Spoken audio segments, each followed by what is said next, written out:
Vision board ഉണ്ടാക്കുന്നതും wish list എഴുതി വെക്കുന്നതൊക്കെ കുറച്ചൊക്കെ വർക്ക് ചെയ്യുന്നറിയെങ്കിലും ഇത്രയ്ക്കും എഫക്റ്റീവ് ആണെന്ന് എനിക്ക് അറിയില്ലായിരുന്നു കേട്ടോ. കാരണം 2026 എൻ്റെ വിഷ് ലിസ്റ്റിൽ എഴുതി വെച്ചിരുന്ന 2 സാധനങ്ങൾ എനിക്ക് ഇത്രയും പെട്ടെന്ന് വാങ്ങാൻ പറ്റി. ട്രസ്റ്റ് മീ ഗൈസ്, ഞാൻ പുറത്ത് പോകുമ്പോൾ ഇത് വാങ്ങാൻ എനിക്ക് ഒരു പ്ലാൻ ഉണ്ടായിരുന്നില്ല. ഈ സംഭവങ്ങളൊക്കെ എൻ്റെ കണ്ണേ വിടുന്ന പോലും എനിക്ക് അറിയില്ലായിരുന്നു. പക്ഷേ സമയവും സാഹചര്യവും ക്യാഷും എല്ലാം കൂടി ഒത്തുവരാന്ന് പറയില്ലേ, അങ്ങനെ ഒരു സംഭവമായിരുന്നു. അപ്പോൾ നിങ്ങളും ഇതുവരെ വിഷ് ലിസ്റ്റ് ഒന്നും എഴുതി വെച്ചിട്ടില്ലെങ്കിൽ ചുമ്മാ ഒന്ന് എഴുതി വെച്ചോളൂ. പോയ ഒരു പേപ്പറും കുറച്ച് പേനമശും കിട്ടിയ സംഭവം കിട്ടിയില്ലേ. ഈ ബാത്ത് ആൻഡ് ബോഡി വർക്ക്സ് ആണെങ്കിൽ ഒരു 3 വർഷം മുൻപ് ഞാൻ വാങ്ങണമെന്ന് വിചാരിച്ചിട്ടുണ്ടായിരുന്നു. പിന്നെ ഞാൻ അതിന്റെ കാര്യം മറന്നുപോയി.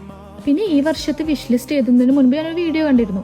പ്രൊഡക്ട്സ് ഒക്കെ കണ്ടപ്പോഴാണ് എനിക്ക് ഓർമ്മ വന്നത്, ഈ ഫ്രാഗ്രൻസ് ഒക്കെ സൂപ്പർ ആയിരുന്നല്ലോ, അപ്പോൾ ഈ പ്രാവശ്യത്തെ വിഷ് ലിസ്റ്റിൽ എഴുതി വെക്കാം, ഈ വർഷം വാങ്ങാം. ജസ്റ്റ് റാൻഡം ആയിട്ട് വെറുതെ ഒന്ന് എഴുതി വെച്ചതാണ്. അപ്പോൾ ഇന്നത്തെ ജേണൽ സ്പ്രെഡ് എങ്ങനെയുണ്ടെന്ന് കമന്റ് ചെയ്യാൻ മറക്കരുത്.